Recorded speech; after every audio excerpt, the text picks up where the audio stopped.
자, 이제 매크로 전략을 또 잡아보는 시간이고요. 오늘은 우리은행 투자상품전략부 박석현 부부장이 함께합니다. 부장님 안녕하세요. 예, 안녕하십니까. 네. 자, 미국을 안 볼 수가 없죠. 미국의 이제 소비자 물가 지수가 지난주에 나왔는데 생각보다는 조금 더디게 줄어들었어요. 네, 6.5% 연율 기준 상승인 것 같은데, 자, 이 CPI를 보시는 해석 포인트가 뭐가 있을까요? 일단 뭐 정점은 통과했다라는 거는 이미 좀 확인이 됐고 다시 한번 좀 확인해 주는 요인이라고 볼 수 있을 것 같고요. 올해 그 미국 물가의 관건은 이제 속도, 그러니까 얼마만큼 빨리 둔화될 것이냐 이 부분이었는데 그 12월 달 물가 그 결과를 놓고 봤을 때는 그 상반기 중에는 상당히 좀 빠른 속도로 둔화가 될 수 있지 않을까라고 볼 수 있을 것 같습니다. 네. 부분별로 봤을 때 에너지 물가가 지금 그 12월 달에 그러니까 전년 동월 대비 기준으로 기여도가 0.6%포인트밖에 안 됐습니다. 그러니까 방금 말씀해 주셨던 대로 전년 동월 대비기로 물가가 6.5%가 올랐는데 에너지 물가 상승 기여도가 0.6%포인트밖에 안 됐다는 얘기고요. 이거는 한 10개월 전하고 비교를 해보면 거의 한 7분의 1 정도 수준까지 지금 떨어져 있는 상황이고 네. 다른 지표들도 마찬가지입니다. 그러니까 식품하고 자동차를 중심으로 한 핵심 상품 물가도 상승 기여도가 지속적으로 좀 떨어지고 있고요. 상반기 중에 에너지 물가 상승 기여도는 아마 마이너스까지 반전이 될 걸로 예상을 하고 있기 때문에 전반적으로 물가를 떨어뜨리는 중요한 요인으로 작용할 걸로 예상을 하고 있습니다. 물론 그 주거 물가가 계속 오르고 있고 네. 이거를 중심으로 해서 이제 그 에너지를 제외한 서비스 물가가 계속 오르고 있다라는 점이 좀 부담이긴 하지만 이것도 상반기 중에는 상대적으로 둔화될 가능성이 높기 때문에 상반기 중에 미국 물가가 그러니까 CPI 기준으로는 네. 거의 한 2% 내지는 3% 수준 정도까지 떨어지지 않을까라고 예상을 해볼 수가 있을 것 같습니다. 오, 그렇게 빨리 떨어질 걸로 예상하시는군요. 예, 예. 자, 내일 또 발표되는 미국의 이제 생산자 물가 지수. 미국은 사실 소비주도 국가이기 때문에 생산자 물가 지수가 그렇게 중요도는 이 소비자 물가 지수에 비해서는 좀 낮은 편이긴 합니다만, 그래도 또 뭐 인쇼링 이게 자기네들 안에서 공장을 또 짓고 생산해라라는 것 때문에 생산자 물가 지수도 한번 들여다봐야 될 것 같은데요. PPI는 지금 예상 어떻게 하세요? 일단 시장 예상치를 기준으로는 전체 생산자 물가 지수는 전년 동월 대비 기준으로는 한 6.8%, 그리고 전월비로는 역시 소비자 물가 지수하고 똑같이 마이너스 0.1% 정도가 예상이 되고 있고요. 네. 이 전년 동월 대비 수치가 6.8%란 얘기는 이 전월에 그러니까 11월 달 기준으로는 이게 7.4%였기 때문에 소비자 물가 지수하고 마찬가지로 좀 빠른 속도로 떨어지고 있다라고 봐야 될 것 같습니다. 네. 그리고 생산자 물가 지수 같은 경우는 그 핵심 물가도 요번에 예상되는 게 5.5% 정도가 예상이 되는데 이게 이제 전월에 6.2%였기 때문에 상대적으로는 소비자 물가 지수에 비해서는 핵심 물가도 생산자 물가가 조금 더 미국은 빨리 떨어지는 것으로 나타나고 있고요.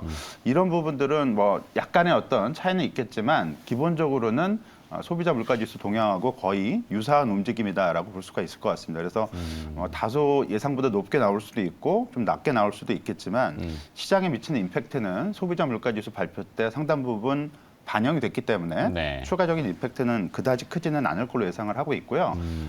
기본적인 흐름은 미국 물가가 좀 예상보다는 좀 빨리 떨어지고 있는 흐름, 이런 부분들을 다시 한번 확인시켜주는 요인이 되지 않을까라고 볼 수 있을 것 같습니다. 좋습니다. 자, 이제 이렇게 물가를 보는 것은 미국 연방준비제도의 기준금리 결정인 2월 FOMC, 2월 1일로 현재 결과물이 나올 것 같은데, 그 전에 이제 한 일주일 앞두고는 연방준비위원들이 이제 함구하는 기간으로 들어갔잖아요. 예, 블랙아웃에. 예. 뭐 그 전까지 이번 주하고 다음 주 초반 정도까지는 이제 연준위원들의 많은 발언들이 나올 것 같은데, 2월 FOMC 전망과 연방준비제도의 입장 변화 어떻게 보시나요? 일단 말씀해 주셨던 대로 이 블랙아웃 기간이 이제 FOMC 그 직전 열흘 기준으로 이제 시작이 되기 때문에 네. 그 요번에 미국 시간으로 21일부터 이제 블랙아웃 기간에 이제 들어가게 됩니다. 그래서 금요일까지죠. 딱 20일까지. 아, 그러네요. 예, 연준 위원들이 그 주요 어떤 정책 그 메시지를 이제 던질 거로 예상이 되고 있고 네. 아무래도 블랙아웃 기간을 바로 앞두고 있기 때문에 상당히 많은 메시지들이 전달이 될 걸로 예상을 하고 있습니다. 18일 미국 시간으로 18일 날 그 존 윌리엄스 뉴욕 연방은행 총재를 시작으로 해서 그 20일에는 그 브레이너드라고 네. 미국 그 연준 부총재가 있는데 블레이드 러너. 예, 맞습니다. 성함이 좀 어려웠어요. 예. 브레이너드 이분이 부의장이시기 때문에 그리고 정책적인 측면에서 파월 회장 다음으로 어떤 영향력이 있으신 분이기 때문에 네. 좀 주목이 되고 있고요. 아무래도 대부분의 연준 관계자들은 그 금리 인상 속도 조절은 필요하다라는 부분을 언급하면서도 여전히 금리는 고금리를 유지를 할 거고 뭐 추가적으로 한두 차례 더 인상한 이후에 기본적으로는 긴축 기조를 지속을 하겠다라는 점을 역설을 할 것으로 예상이 되고 있습니다. 네. 이건 시장 기대하고 약간은 배치됩니다. 그러니까 시장에서는 빠르면 그러니까 요번에 2월 달에 한번 올리고 네. 다음번 FOMC인 3월 달에 한번 올리면 금리 인상이 종결이 된다라고 시장은 기대를 하고 있고요. 25bp씩 베이비 스텝으로 2번. 맞습니다. 50bp 정도 올리게 되면 이제 한 5% 정도에 도달을 하기 때문에 거기서 이제 종결이 될 것이다라고 기대를 하고 있고 더 나아가서 연말경에는 한두 차례 정도 금리 인하가 있지 않을까라고 기대를 하고 있고요. 네. 이제 이런 부분들이 이제 물가 지표의 어떤 뒷받침으로 인해서 연초 주가 상승을 이끄는 핵심 동력으로 이제 작용을 하고 있는 거고요. 연준 입장에서는 좀 다른 입장이죠. 네. 그러니까 금리 인상이 곧 끝나가는 건 맞고 거기에 맞춰서 속도 조절도 분명히 하겠지만 네. 고금리가 쉽게 끝나지는 않고 연말까지는 금리 동결을 지속을 하고 기본적인 정책 성향은 긴축적인 성향을 유지를 하겠다라는 게 연준의 시각이기 때문에 이 부분하고 시장하고의 어떤 기대치는 조금 배치가 되고 있는 건 사실이고요. 아직까지는 이게 시장에서 어떤 혼란이나 문제점을 불거내지는 않고 있지만 시간이 지나면서 이런 부분들이 좀 불거질 가능성이 분명히 있다라고 볼 수 있을 것 같고요. 지금은 물가에 내려가는 속도가 워낙 빠르게 확인이 되고 있기 때문에 연준하고 시장 기대하고의 어떤 배치되는 부분이 전면으로 불거지지는 않고 있는 시기다라고 볼 수 있을 것 같습니다.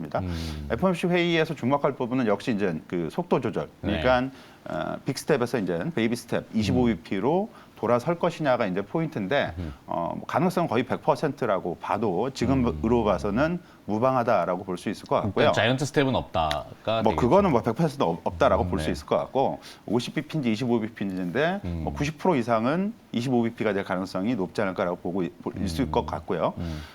대신 이제 그 파월 의장이 아무래도 최근에 시장의 금융시장에 다소 좀 너무 안정적인 움직임 네. 이런 부분들에 대해서 경고 메시지는 어느 정도 던지지 않을까라고 볼 수 있을 것 같고요.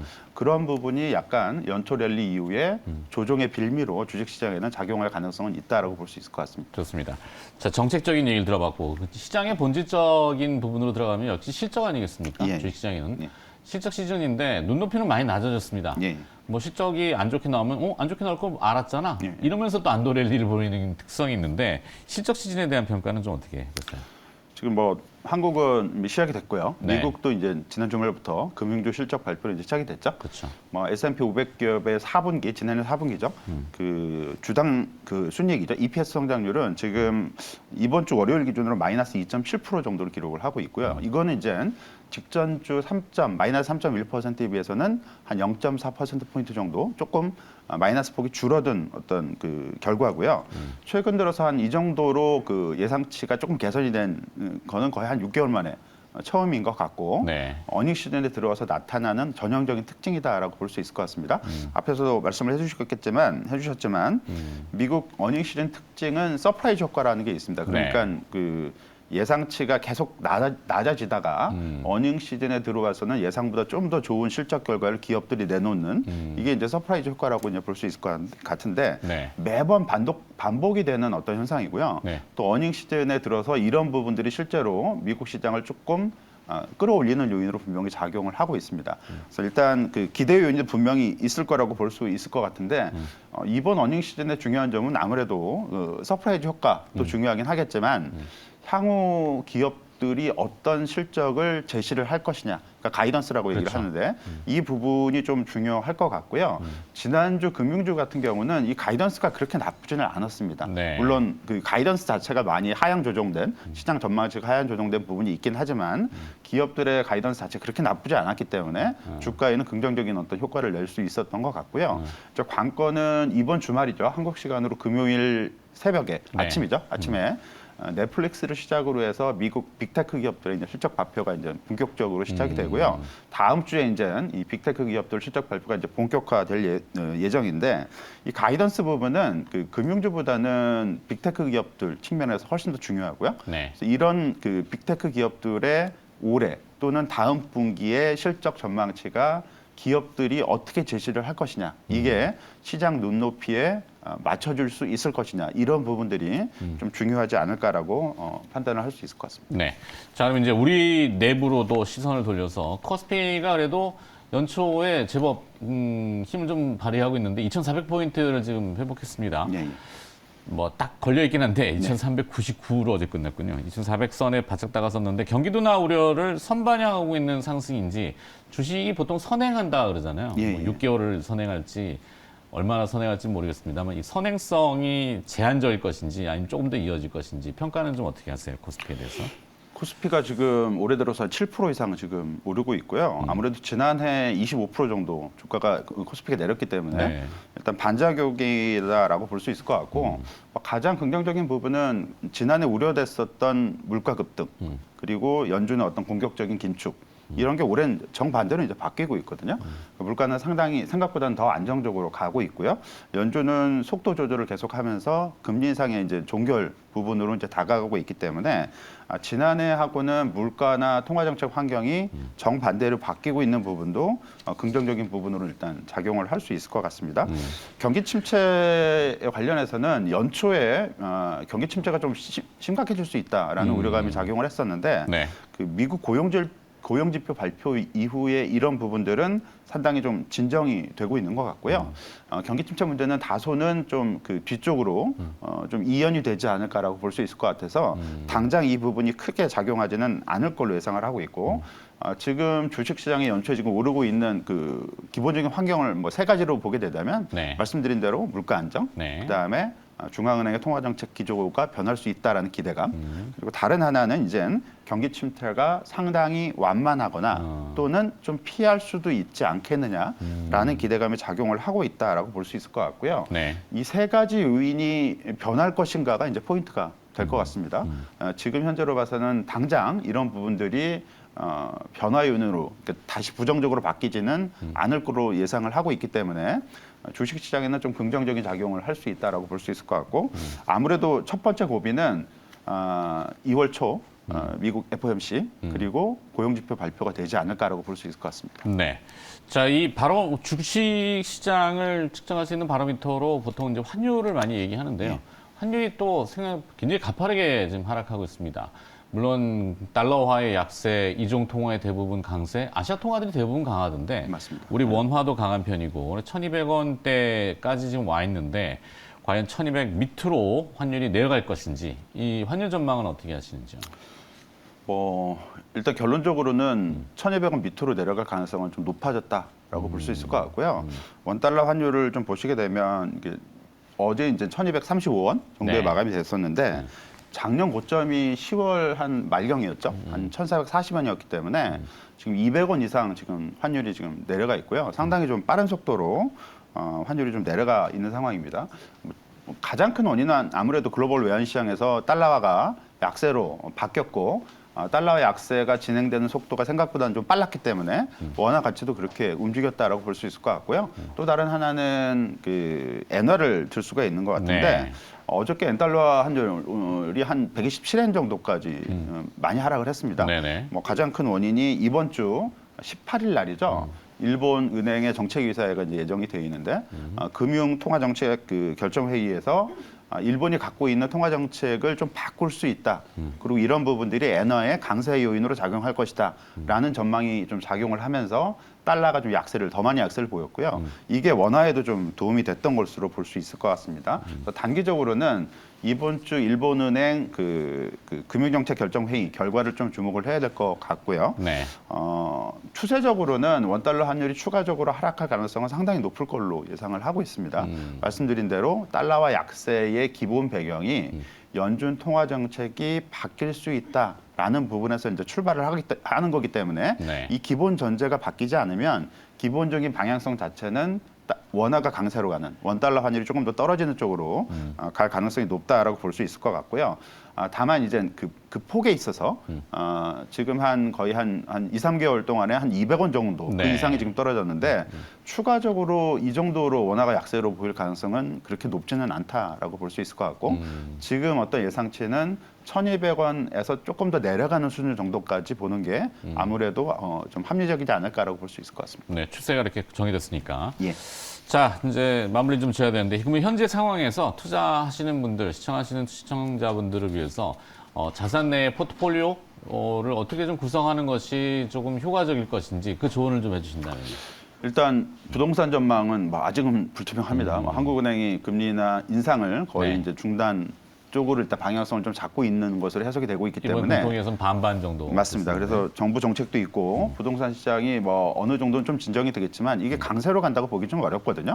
아무래도 부동산은 좀 시간이 좀 걸리는 측면도 있고 해서 그래서 자산 전략에 있어서 부동산 쪽으로 집중하기는 지금 좀 어려운 시점, 좀 이른 시점인 것 같고요. 전반적으로는 올해 그 채권 투자에 대한 관심이 상당히 높았고 네. 그리고 채권 투자 약점이 될 수가 있는 일단 그 경기 침체 그리고 신용 위험 이런 부분들도 진정이 됐기 때문에 회사채 쪽에 대한 관심도, 그러니까 신용물에 대한 관심이 좀 높아졌던 것은 사실이고요. 이런 부분들이 여전히 유효할 걸로 예상을 하고 있습니다. 다만 네. 올해 상황 전개가 앞에서 말씀드렸던 대로 물가가 생각보다는 조금 더 빨리 떨어지고 있고 이게 연준 통화 정책에 대한 기대감을 높이고 있기 때문에 네. 지금 현 시점 그리고 단기적으로 한 1에서 3개월 정도의 기간을 놓고 봤을 때는 주식 투자가 오히려 생각보다는 기대 순위를 조금 더 높지 않을 수 있지 않을까라고 보여지는 거고요. 이런 부분들에 조심스럽지만. 예, 맞습니다. 전반적으로는 그 관심을 가질 필요성이 좀 있지 않을까라고 볼 수 있을 것 같습니다. 네. 자, 주식 시장에 대한 일단은 논리적인 어떤 접근을 좀 해주셨고요. 매크로 전략도 잡아주시는데 도움을 주셨습니다.